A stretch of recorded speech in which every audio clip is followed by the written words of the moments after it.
Hello students, hope you all are safe and I guess you have started your biology PDF reading. Okay, so let's start with our first lesson, that is inheritance and variation. It's part 1. So let's move towards the next slide.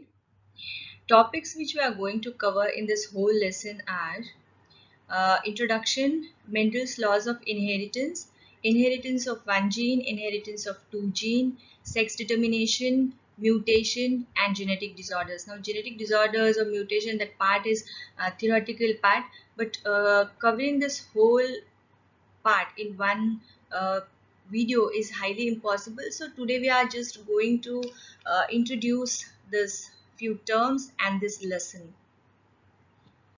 Okay, so the important definitions before the introduction, I'm going to introduce you some important definitions which are going to come. What is heredity? So heredity is transmission of characters from one generation to the next generation, and that is from the parents to the offsprings. Now parents to the kids, that is the biological term, that is called as offsprings. Variation is nothing but differences between the parents and the offsprings. Okay, so now these are the biological terms. Definitions, if the definitions are asked, you have to write in the same words. Genetics is nothing but a branch of science which deals with the study of heredity and variation. Okay, so now in the next slide you will come to know what is heredity and what is inheritance and what is variation. So if you are observing, the two types of families are here. This is one family and this is second family. So I will explain you the first photograph. In the first image, observe the mother, father, daughter and son. So the characters of mother are completely visible in the daughter. See the hair color, the face, the smile, complexion, and again the characters of father, the hair color, the eye color, complexion. It is completely exact the same of the father. Okay, so the characters of mother, they are transferred to the daughter, which are visible. The characters of the father, they are transferred to the son. So sometimes it is not the case, like the characters of mother can be transferred to son, characters of father, they can be transferred to the daughter. So the thing is, when the phenotypic characters are there, phenotypic characters means what? The characters which you can observe. See, the hair color is completely visible. Now that is called as phenotypic character. Okay, so their phenotype is similar, their phenotype is similar. So this is the first generation. This is called as F1 generation, or this is called as first filial generation. These are the offsprings. Okay, so the characters of the parents, they are transferred to the F1 generation, that is called as inheritance, that is called as hereditary characters when they are transferred. Okay, so the characters, they are visible, that's why they are phenotypic. Sometimes the characters, they are not visible, they are in the form of genetic information, they are in the form of genes. So when they are transferred in that way, that is called as genotypic characters. Okay, they are not visible like phenotypic characters. So hope you understood the first image. Now moving to the next. Okay, observe this family now. This is father, mother, and these are the two kids. If you are observing this second image, the family is having some different characters, right? See the hair, complexion of the kid, it is different. Okay, the mother is having straight hair, but that character is not visible to this F1 generation, that is to their offsprings. The complexion of father is transferred to one kid, complexion of mother, the eyes, the color of eyes, okay, that is transferred to one son. So this is the transfer of characters in the F1 generation is visible, but which character is missing? The straight hair, that is again a phenotypic character. Okay, so that character is not transferred to this F1 generation or first filial generation, but it is possible that the transfer, the character of this straight hair, this character can get passed to the grandson or granddaughter. That is called as F2 generation, or second filial generation. Okay, so hope you understood these two images. That is called as uh, heredity and inheritance, okay, and variation. So now like begets like. Now the basic body or the basic design, it remains the same. Means what? If you are observing, there are the sexually reproducing organisms. Now these are few images. Now observe these images.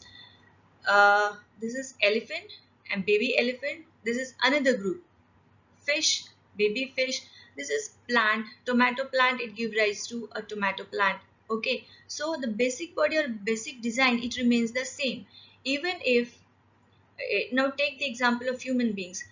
The human beings, they will give rise to baby of human being. Okay, that is called as basic body or basic design, which remains the same. That is called as like begets like. What is the difference? That the sexual reproduction, it doesn't give exact similar young ones. For example, if you are the take your example, you are having some characters of your mother, that is your maternal characters are there in your body.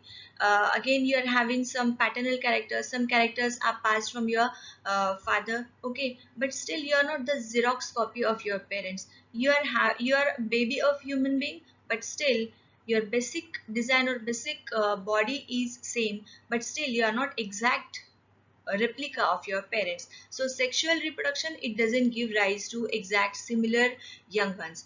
But even in the next case, if you are talking about the asexual reproduction, in the asexual reproduction, it gives rise to exact similar organisms.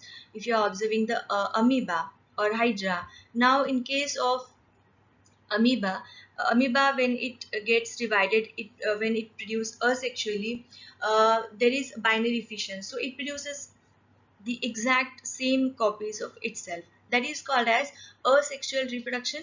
In the asexual reproduction, exact similar copies of the parents, they are formed.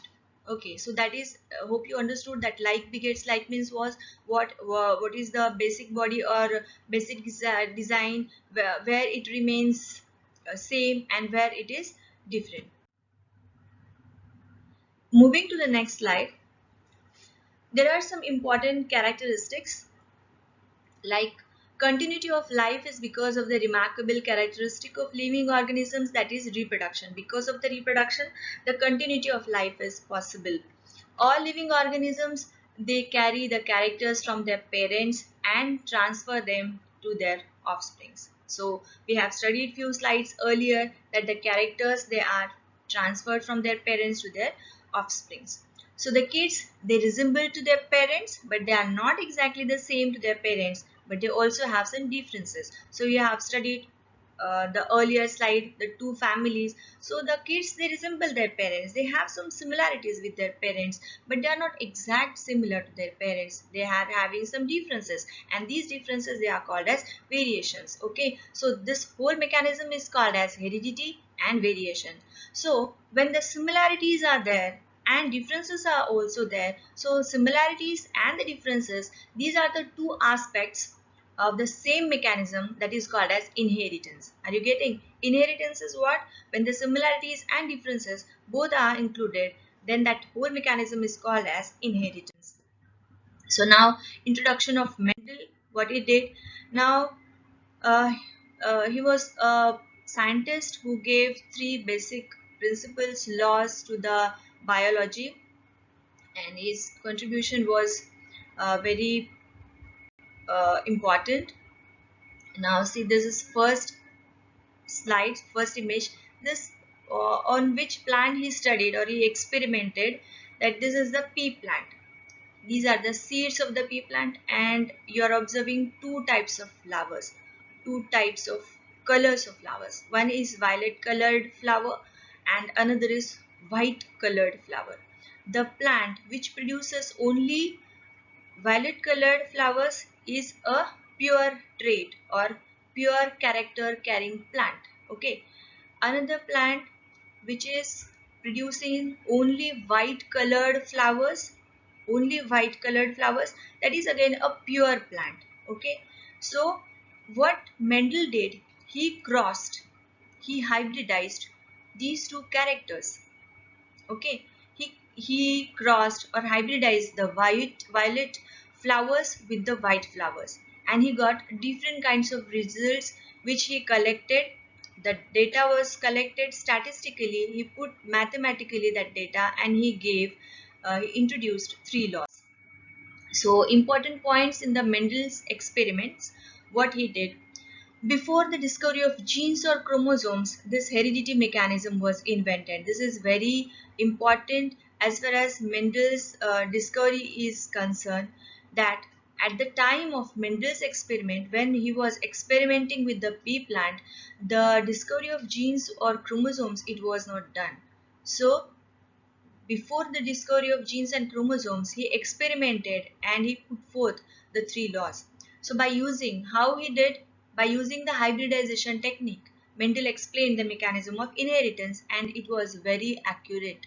Okay, hybridization means, again, I have explained in the previous slide that one character, one violet flower producing plant, it was crossed with another plant which was producing white colored flowers. So when the two different kinds of different characters having pure plants, when they were crossed, that is called as hybridization technique. And now I gave one example, that is that you can say it is the one character, okay, that is color of the flower. But what Mendel did, he studied the 7 traits of pea plant. So not the single trait or single character, it was not studied by him, but he studied 7 traits of the same pea plant, and he studied the traits individually at a time, or by combining 2 or 3 characters at a time. Now this is little difficult for you to understand at this level. Just try to understand this, that he experimented the plant, and he crossed one character by considering one character at a time. Again, by experimenting one character, he again increased his difficulty level. He combined 2 or 3 characters at a time, and again he experimented with the plants. And what he collected, what he did, what he got, he collected the data mathematically and statistically. Now, after doing all the experimentation, after collecting the data, what he concluded, that the factors are responsible for the expression of the character or trait. Trait is the biological term. Now I have already explained that biological terms are very important. Offsprings, these are nothing but the kids or generation. Okay, again, character, if you are using the term character, it is well and good. Character is also called as trait. Okay, so what Mendel invented, that factors, these are responsible for the expression of the character.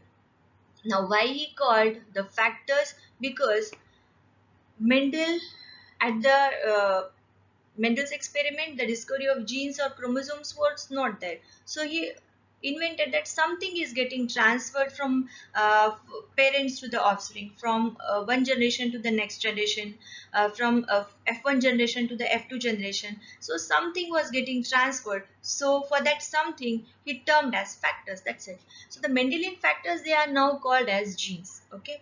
So these factors, they are present in pairs in parents, and they get separated during gamete formation without mixing or blending. Now you can understand this term. The pair, the factors or the genes, they were present in pairs. Okay. Now understand this now very carefully. If I'm giving an example, just an example, red flowers, they were crossed with white flowers. In the F1 generation, the two genes or the two characters, they were not getting mixed or they were not getting blended. The next generation, in the F1 generation, the plants were producing either red color flowers or white white colored flowers. The flowers were not pink. Okay, so there was no mixing, no blending. Because why it was? Because these factors were present in pairs and in the parents, and they were getting separated during the gamete formation. So they were separated, okay, without mixing or blending. So this is the slide which is giving the whole information about 7 traits of which Mendel studied. Now these are the 7 pairs of contrasting visible characters in the pea plant, that is Pisum sativum. This is the biological term. Pea plant traits. Now dominant and recessive. Okay, so Mendel successfully proposed the 3 basic laws of inheritance on these 7 characteristics. As we have studied that he experimented by taking one character at a time. Okay, so these are the single characters. Again, he studied the plants by taking 2 or 3 characters at a time, taking consideration into 2 or 3 characters. So dominant and recessive character. Now what is it? Dominant character is that character which is getting expressed even if the recessive character is present. That is called as dominant. Okay, so when the parents are crossed in the first generation, those characters which get expressed, these are called as dominant characters. Recessive characters, these are not getting expressed when another character is present, so such type of characters, they get suppressed by the dominant characters. That is the basic difference between dominant and recessive. When we are going to study in the next lesson, in the next lecture, biological terms which are used in this lesson, that time again we are going to study these terms in detail. Okay, so just try to understand what are the dominant and recessive characters and what are the 7 pairs of contrasting characters. Now seed shape. Seeds can be round and wrinkled. Dominant character is round seed, wrinkled seed. Seed color, yellow is dominant, green is recessive. Pod shape is concerned. Now inflated pod shape, it is dominant character. Constricted pod shape is recessive character. Pod color, if it is green, it is dominant. If it is yellow, it is recessive character. Flower color, it is purple and white, dominant and recessive. Flower location, it is axial, axillary position, and terminal, at the terminus position, dominant and recessive. And plant height, tall plants were dominant and dwarf plants were recessive. If the question is asked on these characters, all these 7 characters you have to write. If the diagrams are mentioned, then you have to draw the diagram. Otherwise you have to write the seed shape, seed color, whatever character you are writing, dominant. These points you have to specify while writing the answer. Just don't write tall and dwarf. You have to mention that what you are writing, it's about plant height. Tall is dominant character and dwarf is recessive character. Okay, so while explaining the chart again, I have specifically mentioned the title of the character and I have specified which is the dominant and recessive character. Okay, so that's how you have to write. And whilst observing or studying all these 7 characters, dominant and recessive, Mendel successfully gave the 3 basic laws of inheritance. So what are the Mendel's reasons for success now? Uh, his experiments were carefully planned and involved large samples. He planned the experiments carefully and he did large samples, large frequencies were involved. So the mistakes were less. Okay, and he got correct results. He recorded the number of plants of each type and expressed his results in the ratios. So that is again, you are going to study that when one character was studied, when 2 or 3 characters were studied, so how he recorded the data, monohybrid ratio, dihybrid ratio, you are going to study in the next part. So he recorded the number of plants of each type and he expressed the results in the ratios. In the pea plant, contrasting characters can be easily recognized. So you have observed in the previous slide the characters which he studied, these contrasting characters, dominant or recessive characters, they were easily recognizable. Okay, he introduced the concept of dominance and recessiveness. What are the dominant characters, what are the recessive characters? He introduced the terms or concept in his through his experiments. Okay, the 7 traits or 7 different characters in the pea plant were controlled by a single factor each. The factors are located on separate chromosomes and these factors are transferred or transmitted from generation to generation.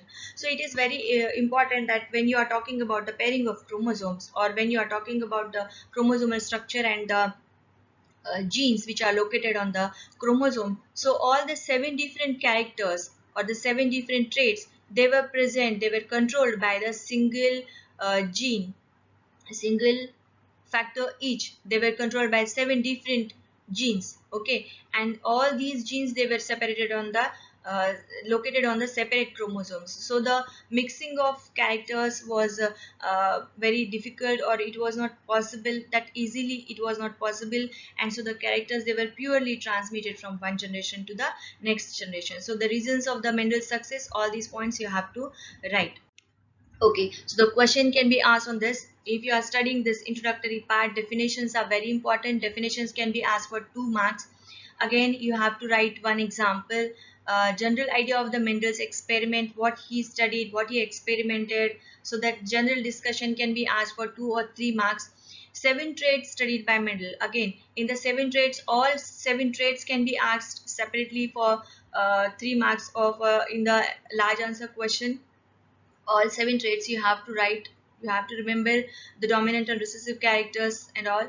And if only 2 traits can be asked for 2 marks, only a single trait can be asked for 1 mark. Okay, so these are the another point. And the last theoretical section is reasons for the Mendel's success. This is completely theoretical part, which can be asked for the uh, 3 marks or for 4 marks. So that's all for today's lecture. We are going to study the Mendel's experiments in detail in the next session. Okay, thank you.